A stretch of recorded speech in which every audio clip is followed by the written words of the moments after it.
Britons have backed Americans after a poll showed Meghan Markle's support is waning in the US.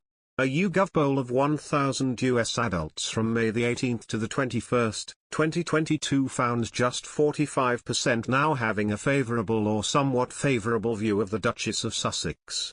Less than half, 46%, had a very or somewhat unfavourable view of her.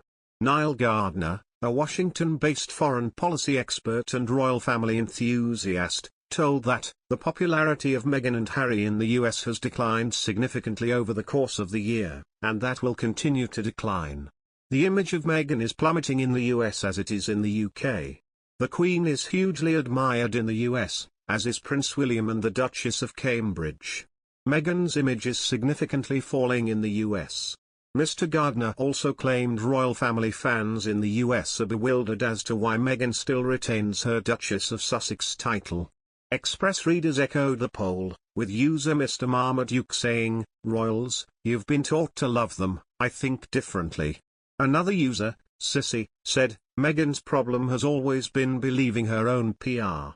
She was touted as being a breath of fresh air for the monarchy just like every other royal bride, but unlike all the others she let that go to her head and decided that she was the Messiah who was there to save them all." More users chimed in, with Gil Mags saying, "It's been on a slippery slope for a long while, news about their Jubilee behavior will have filtered back, but just pre-Jubilee she made the uninvited trip to Texas raising eyebrows." She pens a letter to a well-established support group in America and signs off still as the Duchess of Sussex. User Radilus added, "How can something plummet if it barely exists to begin with?" It comes after royal biographer Andrew Morton, speaking recently on Pod Save the Queen, suggested Meghan and Harry planned their exit from royal life just 6 months after their royal wedding in May 2018. The Mirror reports Mr. Morton said, Harry was having conversations in a London hotel with Oprah Winfrey back in November 2018, just 6 months after they'd been married. So, they were thinking about a different direction of travel pretty early on. Mr. Morton also claimed Meghan would have been a natural royal, but did not try long enough. He said, "The great tragedy, I think, is that Meghan and Harry didn't give it long enough to see whether they could give it a go. They were on the out almost before the wedding music had finished.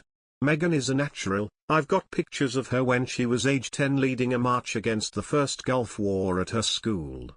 A review of the supposed bullying began.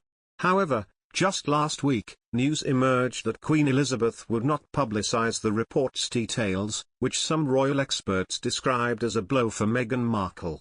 The source added the findings could have blown up whichever way they pointed. But the ongoing social media speculations claimed the review might have been kept private because it cleared the former actress of the allegations.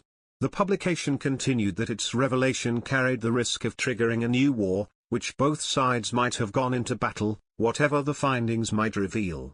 Most of the staff who worked for Meghan Markle at the time were no longer working at the palace, and they might have untold stories that weren't published yet. Though they might be on non-disclosure agreements, it wasn't guaranteed that they would not leak anything to the media if they felt like their former boss had been unfairly exonerated. Alternatively, Meghan Markle reportedly made it clear through a friend that she liked to keep receipts, and one of the alleged bullied employees had to leave due to gross misconduct. No one knew what this individual was accused of, which meant there were also allegations against the palace staff that weren't made public.